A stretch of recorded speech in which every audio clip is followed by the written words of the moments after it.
Delivery తర్వాత మనకు పొట్ట లూజ్గా అవుతుంది, దాన్ని టైట్ చేయడానికి మనం ఏం చేయాలి? సో డిపెండ్స్ అండి. మనకు నార్మల్ డెలివరీ అయినా సిజేరియన్ అయినా ఏంటంటే మనకు పొట్ట ఎక్కువగా స్ట్రెచ్ అవ్వడం వల్ల మజిల్స్, అబ్డామినల్ మజిల్స్ వీక్ అవుతాయి, కోర్ మజిల్స్ కూడా వీక్ అవుతాయి.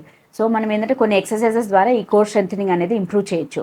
ఒకటి ఏంటంటే లైక్ మనకు అంటే బ్యాక్ పైన పడుకొని కాళ్ళు మనకు మోకాళ్ళు దగ్గర మర్చేసి అండ్ ఒక కాలు స్ట్రెచ్ చేయడం, బ్యాక్ సైడ్ పుల్ చేయడం, మళ్ళీ ఒక కాలు స్ట్రెచ్ చేయడం, బ్యాక్ సైడ్ పుల్ చేయడం. ఇలా చేయడం వల్ల కూడా మనకు కోర్ స్ట్రెంత్ అనేది ఇంప్రూవ్ అవుతుంది. సెకండ్ ఏంటంటే మనకు ఇది ప్లాంక్ అంటాము. రెగ్యులర్ ప్లాంక్ లా కాకుండా నీ ప్లాంక్ అంటే నీస్ పైన మనకు నీస్ పైన వెయిట్ వేసి హ్యాండ్స్ ఫోర్ ఆర్మ్స్తో మనం సపోర్ట్ తీసుకొని మజిల్స్ అనేది మొత్తం కంప్లీట్గా పుల్ చేసి స్పైన్ సైడ్ లాగాలి. అప్పుడు కూడా మనకు కోర్ మజిల్ స్ట్రెంత్ అనేది ఇంప్రూవ్ అవుతుంది.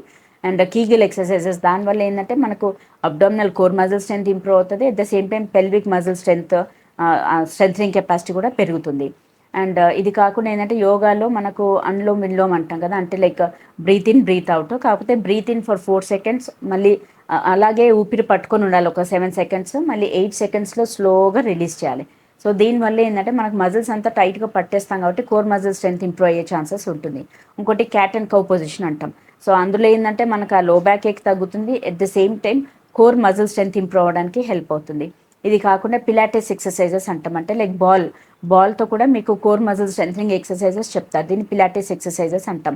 సో వీటి వల్ల ఏంటంటే మనకు కోర్ మజిల్ స్ట్రెంత్ ఇంప్రూవ్ అవుతుంది, మన పెల్విక్ ఫ్లోర్ మజిల్ స్ట్రెంథనింగ్ అనేది ఇంప్రూవ్ అవుతుంది.